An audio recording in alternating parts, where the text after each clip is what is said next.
Depuis les tristes années des pillages, le secteur de l'aviation en République démocratique du Congo continue à battre de l'aile.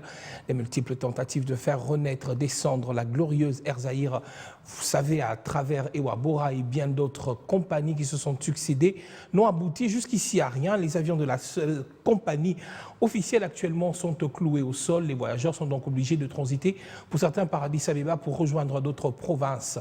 Et vous le savez donc, le gouvernement congolais a déboursé cette semaine 10 millions de dollars américains pour relancer cette compagnie, mais également relancer le secteur de transport aérien en République démocratique du Congo. C'est le dernier dossier.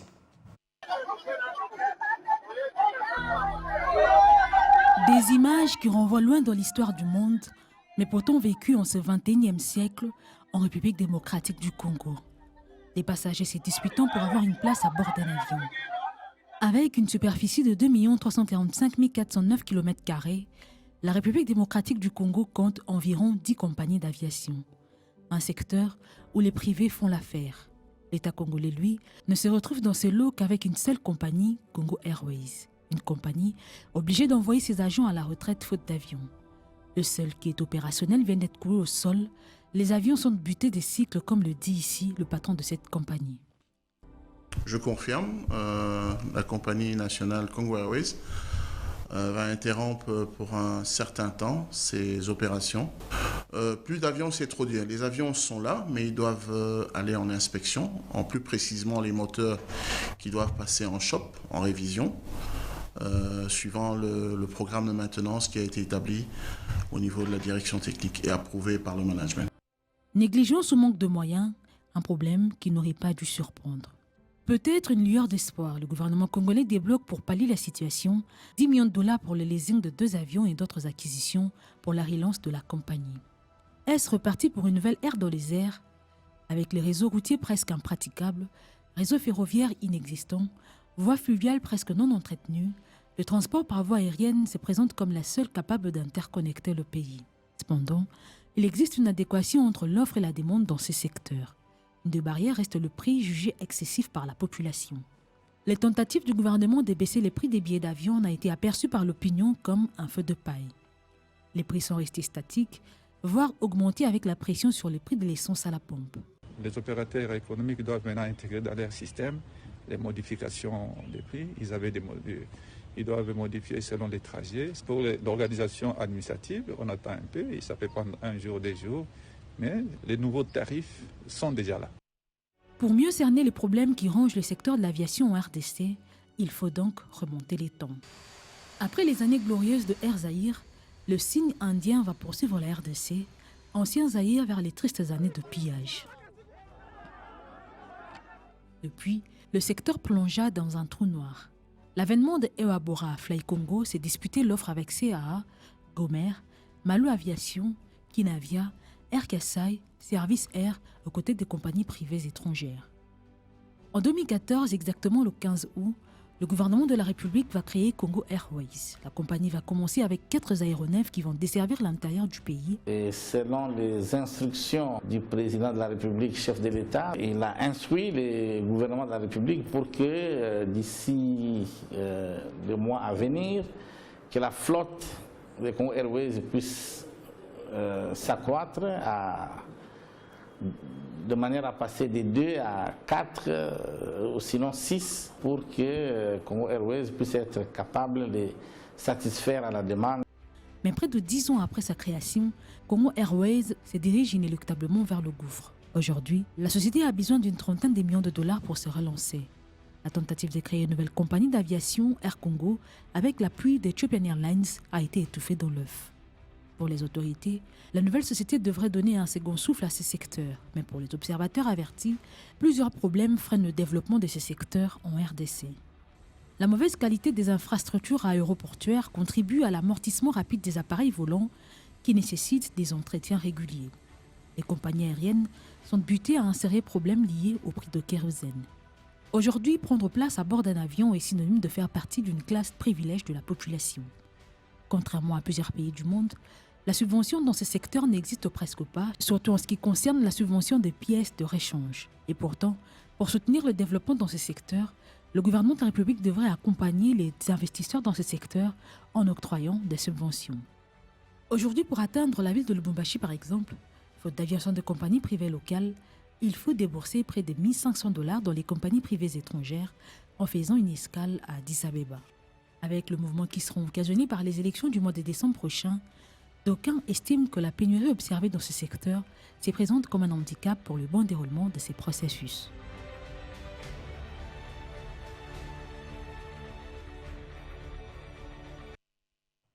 Docteur Silas, on l'a dit dans ce reportage, c'est depuis les glorieuses années de Erzaïr finalement que le ciel congolais s'obscurcit. Il faut quand même dire que c'est déplorable, c'est vraiment triste, parce que ce qui ne pouvait être qu'une question relevant du domaine des transports relève aujourd'hui du domaine même de la géopolitique, dans la mesure où s'il faut aller de Kinshasa à Lubumbashi, il faut sortir de frontières du pays, passer par un autre pays, eh bien, ça devient aussi une question d'ordre sécuritaire. Donc je pense qu'il faudrait très très vite mettre la main dans la pâte pour pouvoir résoudre le plus tôt possible cette situation. Parce que nous sommes dans un pays aux dimensions continentales, plus de 2 345 000 km², avec de réseaux routiers qui ne correspondent pas à la dimension de notre pays. Même quand vous regardez les réseaux fluviaux, qui est très très timide, le transport aérien demeure à ce jour, même dans notre pays, le moyen de transport le plus sûr, le plus rapide et qui nous permet de partir d'un coin à un autre. Lorsque je suis ce qu'a dit le commandant Dubié, l'actuel DG de Congo Airways, vous comprenez qu'en réalité, ce n'était qu'un problème de management. Parce qu'on pouvait bien prévenir. Éviter. Or, diriger consiste avant tout à prévenir. C'était possible de pouvoir éviter ces chaos. Et imaginez-vous que bientôt, ceux qui ont postulé à la députation provinciale, à la députation nationale, et même ceux qui ont postulé pour le présidentiel, devront se mouvoir, se déplacer. Mais avec quels moyens? Donc vous comprenez déjà que le fait que ces deux avions sont cloués au sol posera un sérieux problème quant à l'avenir. 10 millions de $ ont été déboursés. 10 millions, est-ce qu'on 10 peut millions, espérer? Oui, on peut toujours espérer, c'est déjà un grand pas, 10 millions, mais il faudrait aussi rappeler que le Congo Airways avait demandé 30 millions. Donc on a donné 10 millions. Bon, croisons les doigts, prions que le montant restant soit très vite débloqué. Sinon, ça devient presque impossible. Moi qui vous parle, j'étais censé être à Lubumbashi le mardi et revenir sur Kinshasa le vendredi. Mais je ne pouvais pas simplement parce qu'il fallait passer soit par Ethiopian, soit par Nairobi. Et il s'est fait que mon passeport est dans une des ambassades à Kinshasa. Donc, impossible de pouvoir me déplacer sur le sol national et pourtant, j'ai ma carte d'électeur. Donc, ce qui signifie quelque part, il y a lieu de pouvoir donner beaucoup plus de lumière, beaucoup plus de sérieux dans notre leadership. On ne doit pas continuer à faire les choses avec autant de complaisance. Parce que cette situation prouve à suffisance que notre management est quand même complaisant. Alors, on l'a dit, 10 millions de $ américains viennent d'être déboursés. On va le dire, c'est peut-être pas le même montant, mais une énième somme déboursée pour ce secteur. Est-ce que vous pensez finalement que la République démocratique du Congo a ce qu'il faut pour relancer les choses, mais c'est un problème, comme vous le disiez d'ailleurs tout à l'heure, on revient là-dessus, de volonté et de réel leadership. C'est un problème réel. Le président Charles de Gaulle, le général Charles de Gaulle disait « Tout tient grâce au leadership, tout homme faute de leadership ». Nous avons tout ce qu'il faut pour avoir une flotte aérienne pour quand même pas de 15-20 appareils. C'est possible. Voyez-vous, il n'est pas normal qu'un pays comme le Rwanda, qu'un pays comme la Tanzanie, qu'un pays comme la Zambie ait une flotte aérienne beaucoup plus nantie que nous autres, Congo, ces pays aux dimensions continentales, ce pays à vocation de puissance que nous nous contentons de 2 appareils et qui malheureusement peuvent tomber en panne. Le DG l'a si bien dit que ça peut nous prendre 4 à 6 mois. Vous vous rendez un peu compte de la difficulté dans laquelle nous allons nous retrouver, mais aussi du manque à gagner. Parce que la mobilité des citoyens sur les sols, sur le territoire national, a aussi pour vocation de créer de la richesse. Donc il y a des entreprises qui vont fermer, il y a des Congolais qui ne sauront pas mouvoir parce qu'il n'y a aucune route qui peut relier Kinshasa jusqu'à Lubumbashi, alors que c'est possible d'en avoir. Et je pense qu'au lieu simplement de résoudre la question du transport aérien, la problématique de l'aviation civile au Congo, il faudrait aussi très vite que nous puissions penser à la liaison des grandes villes, même par la voie routière. Pour ne pas être dépendant d'un seul secteur. Dans les pays qui se respectent, on peut partir de Johannesburg jusqu'à Cape Town à pied, plutôt, par la route. Okay? Je crois que ça fait 21 heures de route. Mais il y a aussi, par exemple, pour la même distance de Johannesburg à Cape Town, il y a au moins 11 à 13 vols par jour avec différentes compagnies. Et je pense qu'on ne créera pas cette classe moyenne que le chef d'État appelle de tous ses voeux, on n'aura pas cette puissance économique que nous devons devenir pour être une puissance militaire, on ne saura pas être fort diplomatiquement si déjà en interne, nous avons du mal à pouvoir partir d'un coin à un autre. C'est ici que nous disons que nous avons besoin de repenser notre leadership. Il n'est pas normal que de 1885 à 1960, que le pouvoir colonisateur à lui seul ait construit un réseau routier de plus de 145 000 km². 145 000 km, excusez-moi. Mais de 1960 jusqu'en 2021, le Congo, depuis l'indépendance jusqu'après, n'a pas réussi à construire plus de 6 km. Voyez-vous? Donc, ce qui représente même pas les 1/10 de ce que les Belges ont fait pendant 75 ans, et nous n'avons pas réussi à le faire après 62 ans d'indépendance.